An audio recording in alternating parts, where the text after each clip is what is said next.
په هارمونز باندې موږ خبره شروع کړې وه او په هارمونز کې موږ تایراید ګلینډ شروع کړی و. تایراید کوم هارمون سیکریټ کوي هغه یو دی T3 یو دی T4.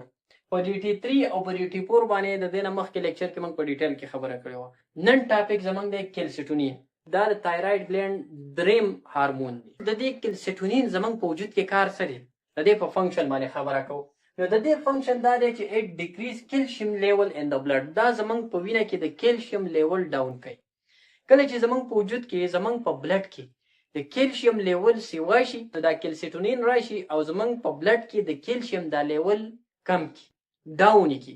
نو د دې کیلسیټونین هارمون کار سره دا زموږ په بلډ کې د کیلشیم لیول ډاون کوي کمای. کله چې سیوا شي نو کیلسیټونین کم کی. مطلب دا دی چې دا یو قسم زموږ د کیلشیم لیول په بلډ کې نارمل کوي. د دې نه علاوه دا په بون او په کډنی کې هم زموږ د کیلشیم لیول نارمل کوي. که زموږ بون دی اډو کې، که زموږ کډنیز دی ګردې، په دې کې هم د کیلشیم لیول نارمل کوي. که زموږ انټسټاین دی په دې کې هم د کیلشیم لیول نارمل کوي. دا د دې کیلسیټونین کار دی. تاسو به په دې خبره باندې پوه شوي وئ چې د کیلسیټونین هارمون کار زموږ په وجود کې د کیلشیم لیول کمول دي.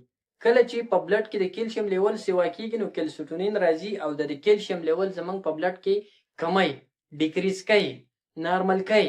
اوس که چېرته خدا نه خواسته دا کیلسیټونین هارمون زموږ په وجود کې ابنارمل شي، دا د خپل مقدار نه یا کم خارجيږي یا د خپل مقدار نه سیوا خارجيږي، نو څه مسله به زموږ وجود ته راځي. په دې باندې خبره کوو چې کله زموږ د کیلسیټونین هارمون ابنارمل شي، که دا چېرته ابنارمل شي نو یا به د کیلسیټونین د نارمل نه سیوا خارجيږي یا به د نارمل نه کم خارجيږي.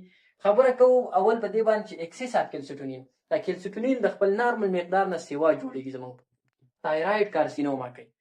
تایراید کارسینوما د یو قسم کینسر دی، د تایراید کینسر دی. نو که چېرته دا کیلسیټونین هارمون زموږ په وجود کې د نارمل نه سیوا جوړیږي نو بیا به موږ ته تایراید کارسینوما کیږي. د تایراید کینسر دی هغه به راته کیږي. دا غور چې دی که نه تایراید د دې کینسر به بیا موږ ته کیږي. دا د څه د وجې؟ دا د کیلسیټونینو د زیاتو جوړېدلو د وجې. د دې نه علاوه کډنیز ډیزیز، تاسو ته ما خبره وکړه د دې کار خو په کډنیز او په بون او په انټسټاین کې هم و چې دا کیلشیم لیول نارمل کړي. نو که چېرته دا د خپل مقدار نه سیوا کېږي دا به موږ ته د کډني مسلې هم جوړوي، د ګردو مسلې به راته جوړوي، د ګردو بیمارۍ موږ ته جوړولی شي. دا خو موږ په دې باندې خبره وکړه چې کیلسیټونین د نارمل نه سیوا جوړېږي، د ګردو مسلې موږ ته جوړولی شي، تایراید کارسینوما موږ ته کولی شي. اوس که دا چېرته د تایراید هارمونز د خپل نارمل مقدار نه کم خارجي کم جوړېږي بیا به څه مسله راځي؟ لو کیلسیټونین. نو ورنۍ خبره دا چې آسټیوپوروسس چانسز موږ ته شته چې موږ ته وشي. دا چانس شته چې موږ ته آسټیوپوروسس وشي. آسټیوپوروسس د اډوکو کمزوري ده، د اډوکو بیماري ده. نو څنګه چې تاسو ته ما خبره وکړه چې د دې کیلسیټونین کار په بون او په کډنیز کې او په بلډ کې دی که نه، که چېرته دا کیلسیټونین زموږ په وجود کې د نارمل نه کم جوړېږي نو د آسټیوپوروسس چانسز شته. زموږ اډوکو کې بوربورا پنچ ورته ویلی کېږي که نه، د اډوکو کمزوري دا موږ ته کېدلی شي.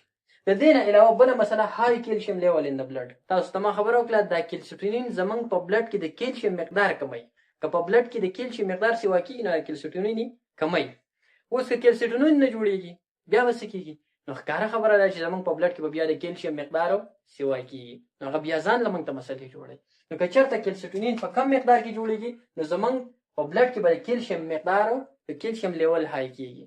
نو په کار دا چې موږ دا کیلسیټونین په نارمل مقدار کې وساتو. زموږ په وجود کې زموږ په باډۍ کې چې کوم کیلسیټونین جوړېږي چې دا موږ نارمل وساتو، دا نه ډېر جوړ شي او نه کم جوړ شي، بالکل نارمل موږ وساتو، نو موږ به د بیماریانو نه بچ شو.